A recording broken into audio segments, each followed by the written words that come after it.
Hi, I'm Donna Babylon, a designer and author and travel enthusiast. And I really like to travel in style. I was always jealous of those people that had the coordinating suitcases and outfits. And I thought, I can do that. And so I came up with this wonderful, wonderful weekender bag that is a pattern, and it's available. A link for the pattern is online.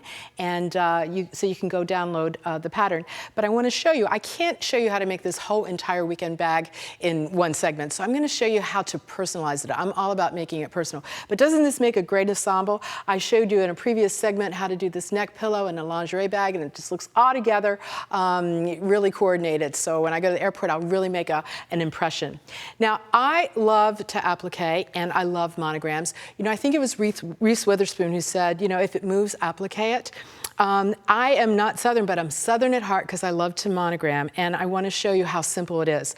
I am using these pre-cut fabric letters that are shaped as a monogram, and you buy the letters online as the letters that you need, and I'm putting it on what is the front pocket of the weekender bag. Now, to do this, it's very easy. This is the front pocket. I just take it and I fold it in half, and then I just press it, do a little press line with it so I can center the monogram. And then I take my center letter, my last name, which is Babylon, and I center that right over that line, and I just do it by eye. It's not, it's not really hard to do. I center it like this, and then I take the other initials, and in a monogram, your last name always goes in the center, your first initial goes on the left side, and your middle initial goes on the right side. So you can see how this is formulating into a circular monogram. And I also, when I'm doing this, I like to take a ruler and I like to make sure that the spacing is even. And that spacing can be whatever you want it to be.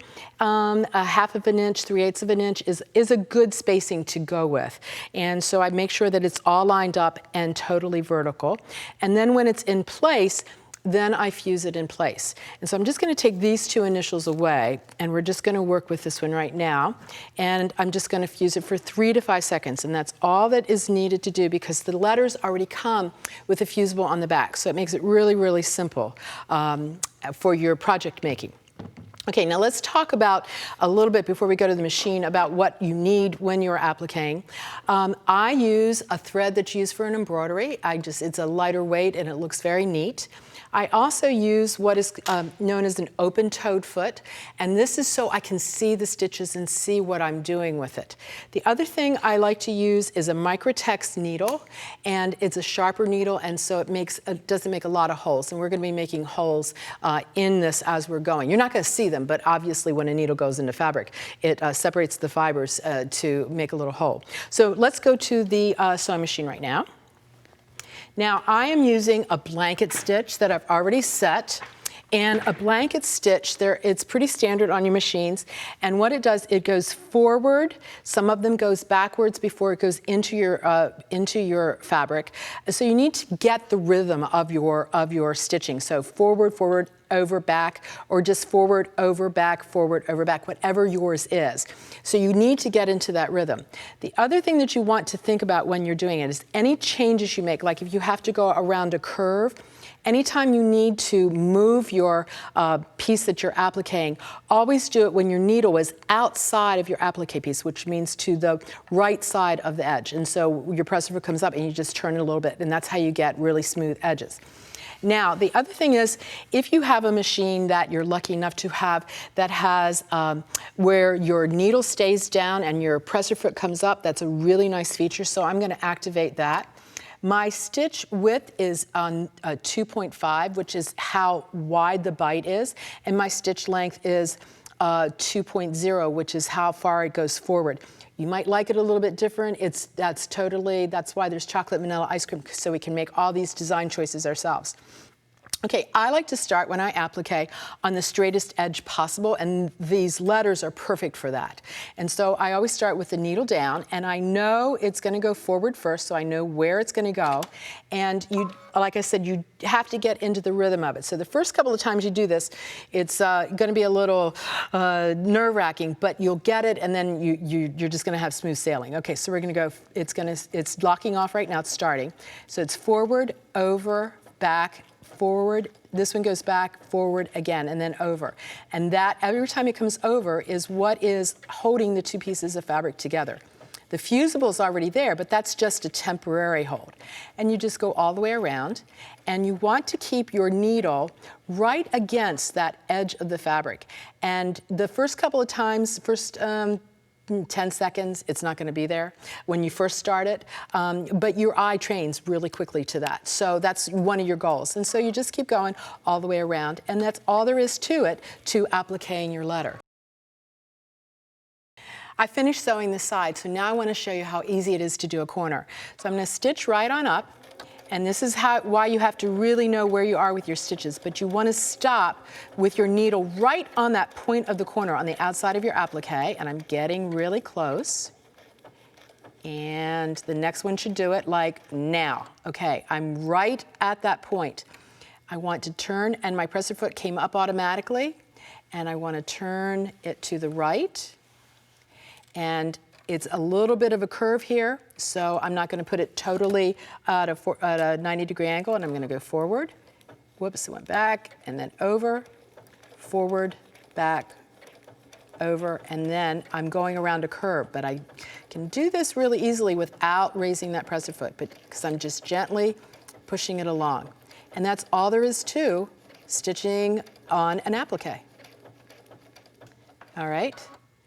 Let me get it out of here. Okay. And look, you can see how nice that corner is right there. That's all there is to it. Now, I want to show you something fun, another thing that you can do to make it personal, and that's back with this bag. And if you notice, these handles, I use 2 fabrics, and I'm going to show you how easy that is to do. This is, these instructions you can download. They're not in the pattern, so it's something that you can make extra special. Now, what I did with this is I used this foam that you can get at the fabric store. It's about 1/4 inch thick, and it has like a little tricot on each side of it. And I cut my strip of fabric, and I just place that on top of it, right sides together. Okay, and then I take the fabric that is going to be like the faux piping, and I put it right sides together on top of it. Now I'm going to go back to the machine, and I'm going to stitch it a little bit to show you what the next steps are.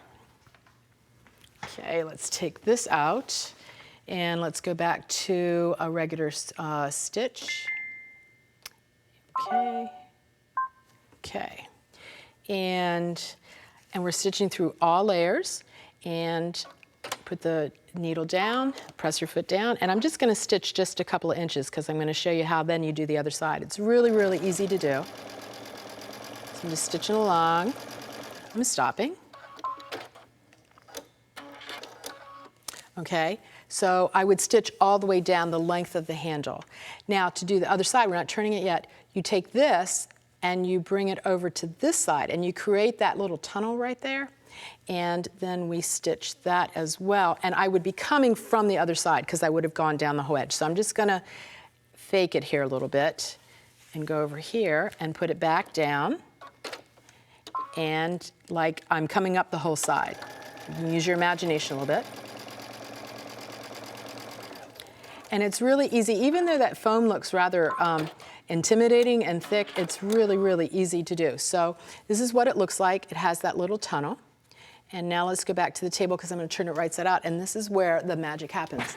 I've already started turning it, as you can see through here, and I'm just going to pull it around, and as it comes, because that one fabric was wider, it wraps right around, and now you have this 2 fabric handle.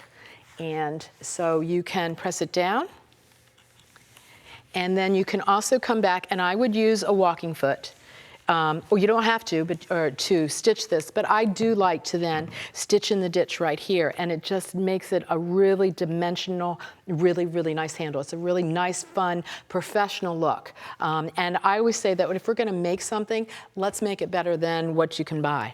Now, I want to show you how to make another handle, too. This one is also fun, and it looks really, it's really thick. I think it looks really chic.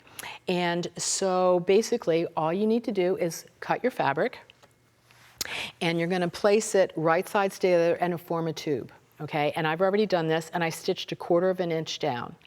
And then you're going to turn it right side out. And this is kind of important when you get here. You turn it right side out, and you want to take the seam line and you want to arrange it so that it's in the middle, right here. And you want to give it a good press. Okay. And this one is already pressed right here for you. And then the other thing that you want to do is mark it 2 inches in from each side, which I've done. I did a black line so that you can see it. I don't necessarily wouldn't use a black line for real sewing. Then you take it and you fold it in half like this. And then you take, I like to use clips because it doesn't then scooch. And you clip it together and you want to sew right really close to that edge. And you formed a tube.